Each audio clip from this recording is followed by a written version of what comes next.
Hello বন্ধুরা, প্রিয়া ইপসা কিচেনে তোমাদের সবাইকে স্বাগত। আজকে তোমাদের সাথে শেয়ার করলাম ঘরে থাকা কিছু উপকরণ দিয়ে চটজলদি একটা হেলদি অ্যান্ড টেস্টি রেসিপি। বাচ্চারা দেখবে একদম সবজি খেতে পছন্দ করে না।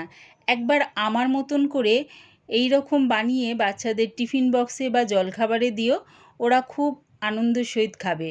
রেসিপিটা ভালো লাগলে প্লিজ আমার চ্যানেলটিকে লাইক ও সাবস্ক্রাইব করে দিও। এবারে একটা বাটির মধ্যে 1.5 কাপ আটা নিয়ে নিলাম। তোমরা চাইলে আটার বদলে ময়দা দিয়েও করতে পারো। অল্প অল্প জল দিয়ে একটা ব্যাটার তৈরি করে নেব।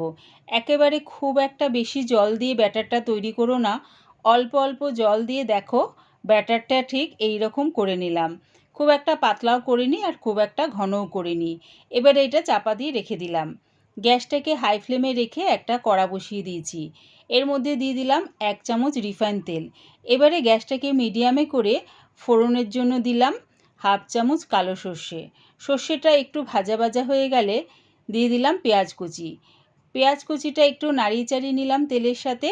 তার মধ্যে দিয়ে দিলাম কারি পাতা কুচি। কারি পাতা কুচিটা দিয়ে পেঁয়াজের সাথে মিশিয়ে আবারও একটু নাড়িয়ে চাড়িয়ে নিলাম। দিয়ে দিলাম এবারে টমেটো কুচি।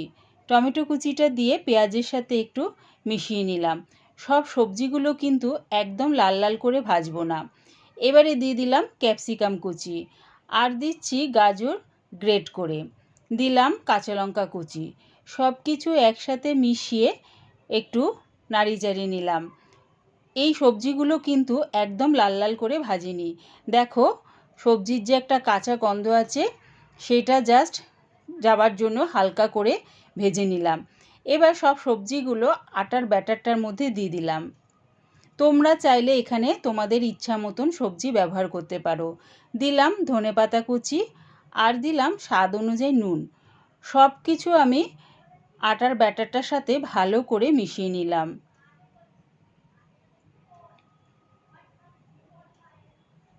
দেখো ব্যাটারটা বেশ একটু ঘন আছে, তাই সামান্য একটু জল দিয়ে একটু ব্যাটারটা আমি পাতলা করে নিলাম।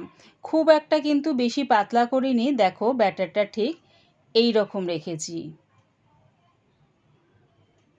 এবারে গ্যাসটাকে হাই ফ্লেমে রেখে একটা তাওয়া বসিয়ে দিয়েছি।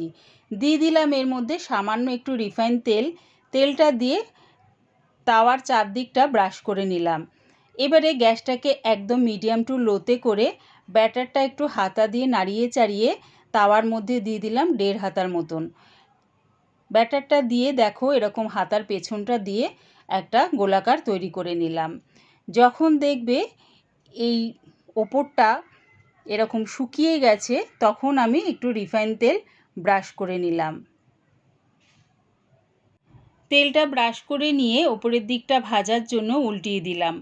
একবার আমার মতন করে এই রকম আটা আর সবজি দিয়ে এটাকে গোলা রুটি বলো বা চিলা বলো, যেটাই বলো না কেন, বানিয়ে বাচ্চাদের দিও। শুধু বাচ্চাদের কেন, বড়দেরও বেশ ভালো লাগবে। দেখো দুদিকটা ভালো করে ভাজা হয়ে গেছে। এবার এটাকে নামিয়ে নিলাম। ওই একইভাবে একটু রিফাইন তেল ব্রাশ করে নিলাম। তারপর ব্যাটারটা 1.5 হাতা মতন দিয়ে হাতার পেছনটা দিয়ে একটা গোলাকার করে নিলাম। যখন দেখবে ওপরের দিকটা এরকম শুকিয়ে গেছে, একটু রিফাইন তেল ব্রাশ করে নিয়ে উল্টিয়ে দিলাম। দুদিকটা ভালো করে লাল লাল করে ভেজে নামিয়ে নিলাম। এই রকমভাবেই আমি সব কটা বানিয়ে নেব। আমার এই চটজলদি হেলদি অ্যান্ড টেস্টি রেসিপিটা পুরো দেখার জন্যে প্রিয়া ইপসা কিচেনের থেকে তোমাদের সবাইকে অনেক ভালোবাসা রইল। রেসিপিটা ভালো লাগলে প্লিজ আমার চ্যানেলটিকে সাবস্ক্রাইব করে দিও।